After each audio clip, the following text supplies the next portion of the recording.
Media మిత్రులందరికీ పేరు పేరు నమస్కారం.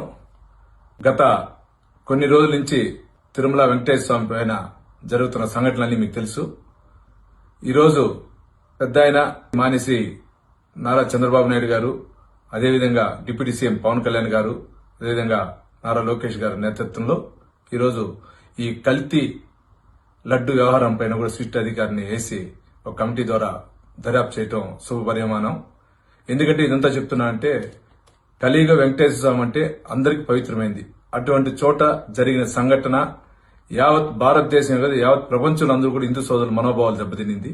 మాజీ ముఖ్యమంత్రి జగన్మోహన్ రెడ్డి 28వ తారీఖు వచ్చి తిరుమల వెంకటేశ్వర స్వామిని దర్శనం చేసుకుంటా ఉన్నారు. ఆయన చేసుకునే దాంట్లో ఎవరికి ఎటువంటి అభ్యంతరం లేదు.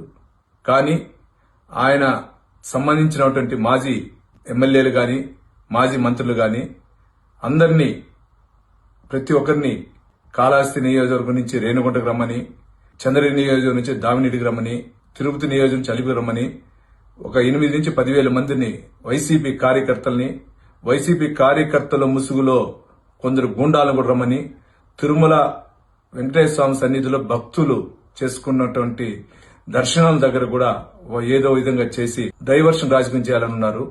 మీరు దర్శనానికి వస్తున్నారా, దేవుడిపై దాడికి వస్తున్నారా? ఒకసారి ఆలోచించి చెప్పాలి. మీరు దర్శనంకి వచ్చే వ్యక్తులు ఎవరు గాని కొందరు వ్యక్తులతో వచ్చి దర్శనం చేసుకుని వెళ్తారు. కానీ ఇందరిని రమ్మన్నారంటే ఈ రోజు అక్కడ పవిత్రంగా చేసుకునే దర్శనానికి సంబంధించినటువంటి సామాన్య, అది ఈ 5 శనివారాలు చాలా పవిత్రమైన శనివారాలు, ఈ 5 శనివారాలు. ఇటువంటి టైంలో రాష్ట్ర వ్యాప్తంగా కాకుండా సౌత్ ఇండియాలోను పక్కనున్న రాష్ట్రాలన్నిటి నుంచి కూడా భక్తులు వచ్చి దర్శనాలు చేసుకునే టైంలో మీరు ఈ రోజు లా అండ్ ఆర్డర్ లేకుండా చేయాలని గాని, అదేవిధంగా ఇక్కడ హిందూ భక్తుల యొక్క మనోభావం చేయాలని గాని చేస్తే ఇది మంచి పద్ధతి కాదు. దీనికి Telugu Desam party, Janasena party, BJP party కుటుంబ సభ్యులంతా మేము ఎదుర్కొనేదాన్ని రెడీగా ఉన్నాం. మీ ద్వారా ఒకటే తెలియజేసుకుంటున్నా, స్థానికంగా ఉన్నటువంటి అందరికి కూడా మనం దర్శనానికి వచ్చేదానికి జగన్మోహన్ రెడ్డి గారికి ఎటువంటి అభ్యంతరం ఉండదు మనకి.